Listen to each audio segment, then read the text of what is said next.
what's next. Thanks, Mr. Chairman. Dr. Michel, I want to talk about universal savings accounts. During COVID, Americans saved a lot of money, over trillions of dollars. Unfortunately, with high inflation, with higher interest rates, the savings dried up, and now people are carrying huge amounts of debt.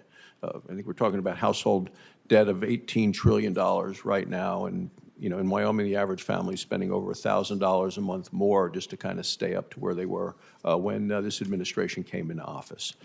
So I think we need to look to find ways to turn the tide, help families build their own financial security. Congress has come together to pass bipartisan retirement legislation to help families save for retirement, and I believe Congress can actually come together to help working families save for the unexpected twists and turns that happen as a part of life. My predecessor, Senator Craig Thomas of Wyoming, was a huge proponent of universal savings accounts. So, you have described universal savings accounts as a way to help Americans put away money for the future use and for emergencies. So how do you think universal savings accounts could complement what we've done in recent years on creating, expanding, and improving retirement savings accounts?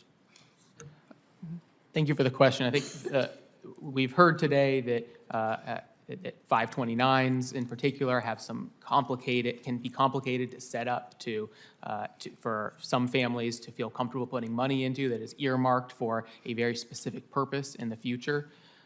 Universal savings accounts give more families access to that same savings incentive, that same type of account to put money away, but doesn't tell them they have to spend it on education or save it for retirement. But instead, they could save for starting a business. They could save for putting their child through college, but they could choose to use that money for something else. So the flexibility allows people who don't want to earmark their money for A, B, or C to save for the unexpected, save for a decision that they've yet to be made in the future, sort of expanding the existing incentives we have to more types of Americans who are saving for diverse needs. When you talk about planning for the future and poor decisions made, I want to talk about some poor decisions I think have been made by this administration, which has hurt our economy. People are living with high inflation rates, high interest rates, and people are feeling financially squeezed. That's what I heard this past weekend again in Wyoming. They're having to dig deeper to pay for things. They get less for their money. And so, prior to the pandemic and after the 2017 Republican tax reform, we saw the opposite of the current reality of people really doing well. It was the best economy in my lifetime. In 2019, real household median wages increased by $4,000, largest increase in U.S. history. Lots of people lifted out of poverty. So what impact would reversing some of the pro-growth tax policies that we now have, that President Biden said if he's reelected, he's going to get rid of all of those. What would that have on working families and those trying to save their hard-earned dollars?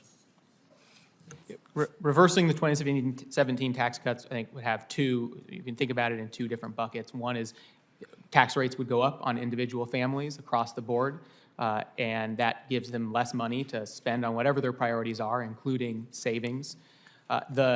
Fully reversing the tax cuts would mean that businesses are again uncompetitive globally. Before 2017, businesses were up and leaving the United States, moving jobs and investment overseas. And after the reform, we saw businesses increase investment, we saw wages go up, we saw businesses expanding here in America. And so undoing all of that, I think we'd go back to that world where the U.S. and U.S. workers are globally uncompetitive. And that would make our fiscal situation harder to solve, and it would make Americans sort of writ large poorer. Can you talk then a little bit about savings and economic growth in terms of the country? Can you speak about how boosting savings can help foster long-term sustainable economic growth and what benefits there are, not just at the individual and the household level when they save money, but also at the national level? Savings is the foundation of future investment. When you save money and it gets invested in a business that then buys new machinery or invests in a new process, the people that work for those businesses can be more productive, which then leads to wage growth. This is the foundation of economic growth, is investment, which is fueled by savings. And so we should be doing everything in our power to get the federal government and the tax code out of the way of savers and investors as a way to ensure robust, long-run economic growth that benefits everyone. Thank you, Mr. Chairman. Like Senator Casey